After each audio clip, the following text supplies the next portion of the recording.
Nous lisons le livre de Jude, à partir du verset 1er. Jude, serviteur de Jésus-Christ et frère de Jacques, à ceux qui ont été appelés, qui sont aimés en Dieu le Père et gardés pour Jésus-Christ. Que la miséricorde, la paix et la charité vous soient multipliées.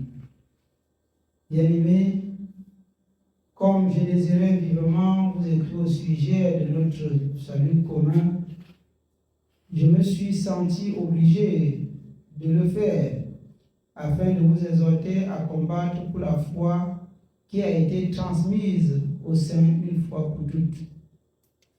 La foi a été transmise une seule fois au sein par Jésus-Christ, selon que Dieu a dit qu'il a tant aimé le monde et qu'il a envoyé son Fils unique, car le monde était renfermé sur la loi.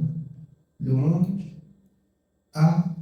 que Dieu a créé et son peuple a péché contre Dieu par les ruses de l'ennemi. Beaucoup disent que l'ennemi seul, Dieu a créé tout. Selon le livre de Proverbes, même l'ennemi pour le jour du malheur. Et quand il crée, Dieu crée les hommes à son image et à sa ressemblance. Il crée de même les anges, il crée de même les animaux. Et quand les anges déchus, c'est-à-dire ils désobéissent à Dieu, ils incarnent les animaux que Dieu a créés pour démontrer ainsi la puissance qu'ils connaissent aussi comme Dieu, mais ils n'avaient qu'une petite partie de connaissance. Et les hommes jusqu'à ce jour, sur la terre, peuvent frapper la main sur la poitrine, qui sont forts et qui sont puissants. C'est vrai, mais il y a le Tout-Puissant, la foi qui a été transmise au sein une fois pour toutes. Ayant reçu le Seigneur Jésus, si nous perdons le salut en Jésus, il n'y a plus un endroit où nous allons pouvoir nous rattraper. En Jésus, si on perd le salut, c'est fini. Amen. On continue? Bien. Car il s'est glissé parmi vous certains hommes dont la condamnation est écrite depuis longtemps, des impies qui changent la grâce de Dieu en dissolution et qui renient notre seul Maître et Seigneur Jésus-Christ. Je veux vous rappeler, à vous qui saviez fort bien toutes ces choses, que le Seigneur, après avoir sauvé le peuple et l'avoir tiré du pays d'Égypte, fit ensuite périr les incrédules. Il se glissait parmi nous des impies dont la condamnation reste écrite.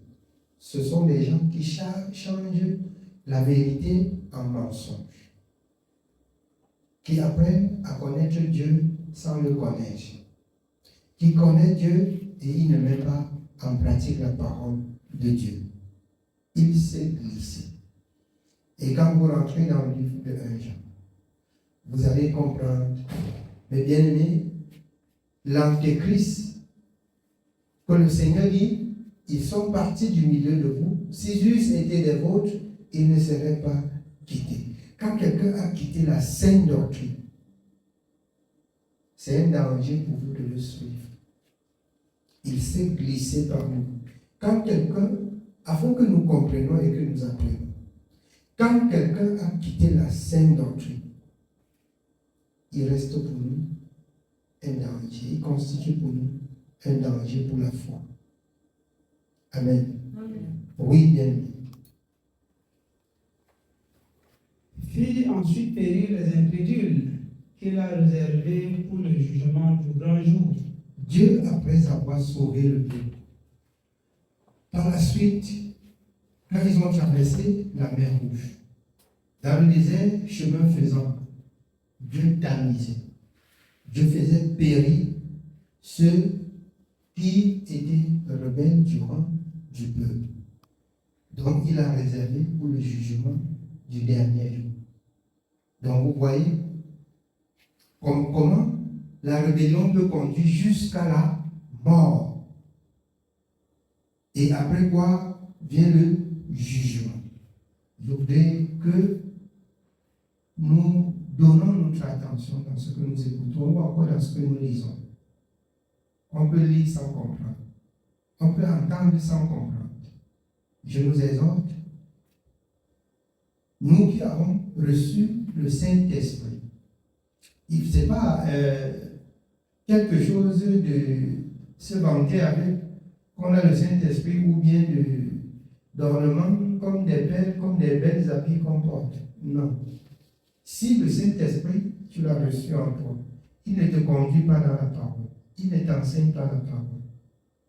Vraiment, il faut encore examiner ton propre sort. Il faut encore examiner ton cœur. Parce que selon Jean 14, il vient nous rappeler les paroles du Seigneur. Il vient nous conduire. Il vient nous enseigner. Amen. Oui, bien aimé, on continue. Enchaînés éternellement par les ténèbres, les anges qui n'ont pas gardé leur dignité, mais qui ont abandonné leur propre demeure. Les anges dont je parlais tout à l'heure, déchus, qui, envoyés en mission, ont plutôt contemplé le monde, aimé des choses qui sont dans le monde. Donc, l'apôtre Jean dit, petits enfants, n'aimez point le monde ni les choses qui sont dans le monde. Si tu es appelé par Dieu pour faire la volonté de Dieu, maintenant, ceux qui sont en Jésus-Christ, les choses anciennes ne sont pas passées. Donc les anges qui sont venus en mission, ils ont oublié ce dont pourquoi Dieu les a envoyés sur terre. Oui, on continue. Que Sodome et Gomorrhe et les villes voisines qui se livraient comme eux à l'impudicité et à des vices contre nature sont donnés en exemple, subissant la peine d'un feu éternel. La peine d'un feu éternel. Il y a un feu. Vous avez vu l'autre s'allumer aux États-Unis. Peut-être ils arrivent à éteindre, mais il y a un autre qui va s'allumer et qu'on ne pourra pas éteindre. Vous voyez comment ça brûle quelques jours seulement, les gens crient. L'autre là qui va brûler éternellement, on va dire quoi?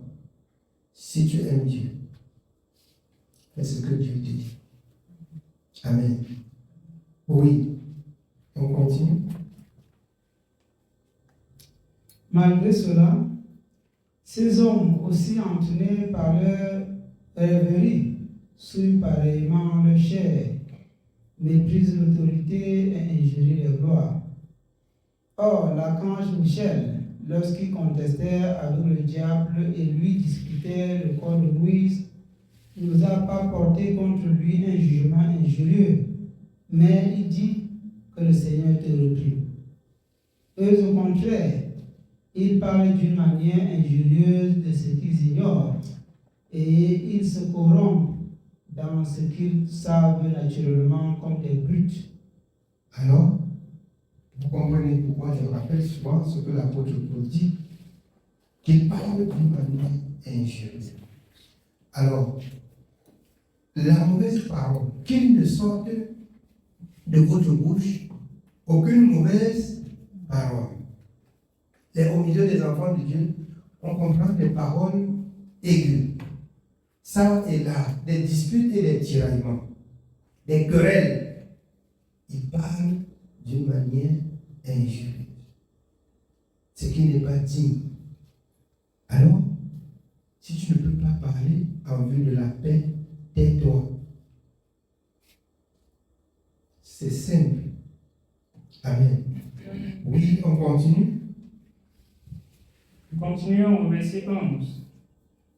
Malheur à eux, car ils ont suivi la voie des Caïns. Ils se sentent jetés pour un salaire dans l'égarement de Balaam.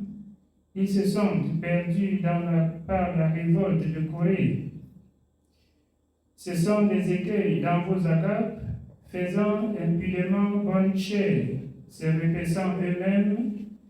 Ce sont des nuées sans eau, poussées par les vents, des arbres d'automne sans fruits, 2 fois morts, déracinés, des vagues furieuses de la mer, rejetant l'écume de leurs impuretés, des astres errants auxquels l'obscurité des ténèbres est réservée pour l'éternité.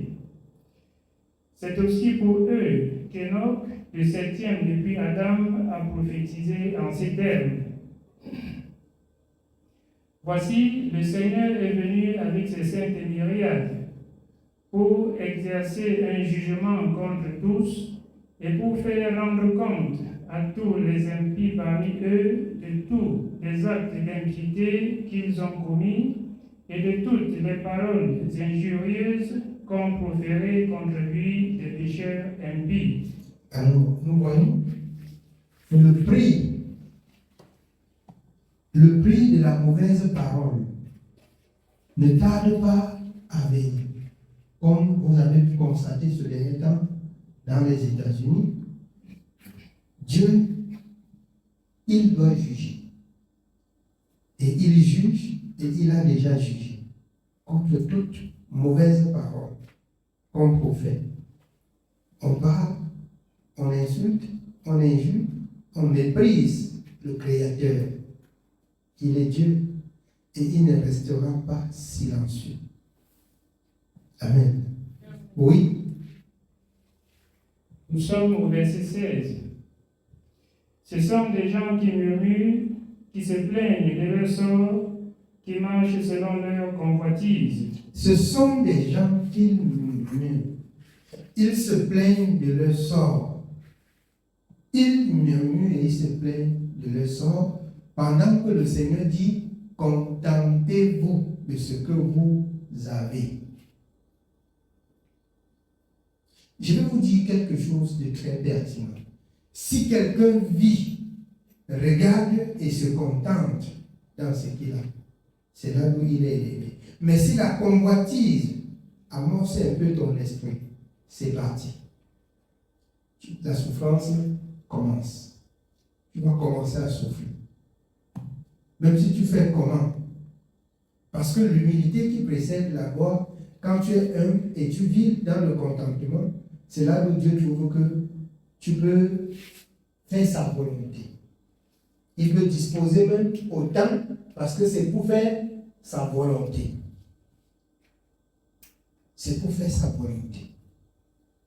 Oui, on continue. Qui marchent selon leur convoitise, qui ont à la bouche des paroles hautaines, qui admirent les personnes par motif d'intérêt. Mais vous, bien-aimés, souvenez-vous des choses annoncées d'avance par les apôtres de notre Seigneur Jésus-Christ. Il vous disait qu'au dernier temps, il y aura des moqueurs marchant selon leur convoitise impie. Ce sont ceux qui provoquent des divisions, hommes sensuels n'ayant pas l'esprit. Pour vous, bien-aimés, vous édifiant vous-même sur votre très sainte foi et priant par le Saint-Esprit, maintenez-vous dans l'amour de Dieu en attendant la miséricorde de notre Seigneur Jésus-Christ pour la vie éternelle. Il y a ceux qui aiment par intérêt. Et Dieu parle du contentement. Et aimer par intérêt, c'est un défaut. Servir de même par intérêt, c'est un défaut. Ça veut dire faire le bien sans attendre le retour.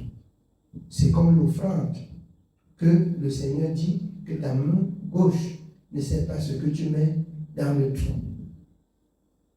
Mais pour que l'autre là habite en nous, je vois qu'il faut encore beaucoup de temps. Et c'est ça qui freine la croissance spirituelle. C'est ce qui fait que les gens prient et Dieu n'agit pas.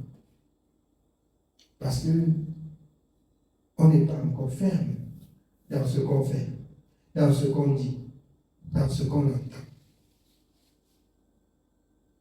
Tu veux faire le bien, apprends à faire le bien discrètement. Tu obéis à Dieu Bien-aimé, comme la parole de Dieu l'indique. Tu veux vivre, contente-toi et ne te plains. Ce sont des gens qui se plaignent de leur... Ne te plains plus trop de ton sort. Que chacun se plaigne de ses propres péchés. Lamentation. Quand tu te plains là, tu devrais te prosterner devant Dieu.